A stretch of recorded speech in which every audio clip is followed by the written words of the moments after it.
One of my favorite things to do in bed with my husband, Aaron, on a lazy Sunday morning is cradle my coffee, look up from the paper, and nervously exclaim, "Honey, we forgot to have kids." Then I watch his face erupt into a pleasure-filled cackle before I am reminded that my big joke is a bit of a lie. As if on cue, Vanna White, our 23-pound American Eskimo rescue, raises her head from her half-moon position between us in protest.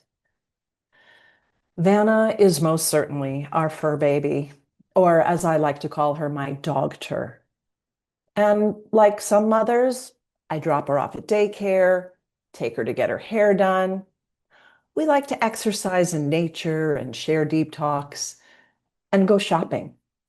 I quell a little when a stranger pauses by a clothing rack to let me know how beautiful and well behaved my dogter is. And like most mothers and daughters, our lives look a little different behind closed doors.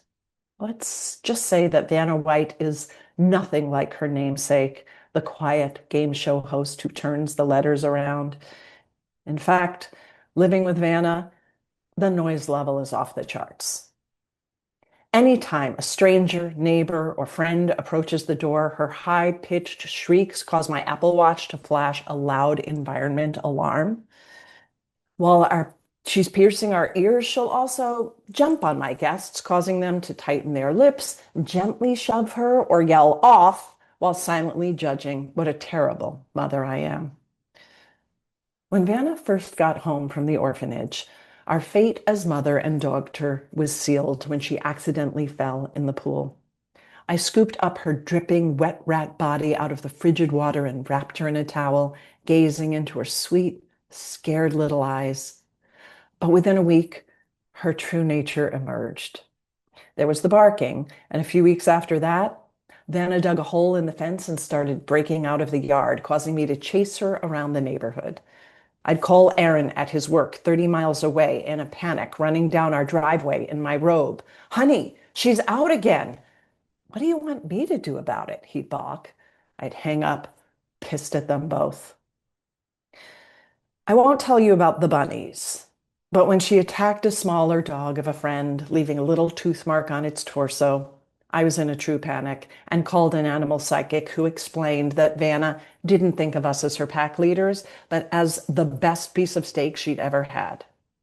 So Vanna had taken upon herself to make sure she kept us all to herself. Nevertheless, no matter how much therapy, aka training, we've invested in to transform from beef to leaders, we've failed. It reached a breaking point during the pandemic. In 2020, we moved from a house in Woodstock, New York to a Santa Monica apartment building with thin walls. Every time any door in the complex closed, Vanna went berserk, causing our neighbors to beam murderous stares our way when passing us in the hall. Aaron would anxiously repeat commands to her. "Quiet, quiet, quiet. Sit, sit, sit." "You're a bad trainer," I yelled at him. "You encourage her," he yelled back. Our family soon became a tumbleweed of dysfunction. One morning over coffee, Aaron and I discussed sending Vanna to boarding school, aka adopting her out to a calmer, more capable family. I shared our plans with friends, Vanna's little eyes watching me as I paced on the phone. I was worried that she knew, and more worried that my friends would judge. I mean, what kind of parent sends their kid away?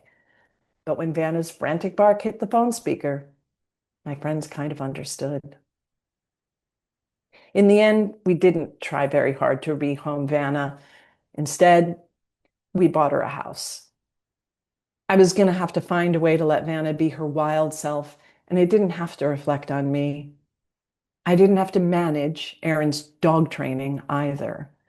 In the end, it wasn't Vanna that needed to work on being calmer and less reactive. Vanna's 13 now and deaf.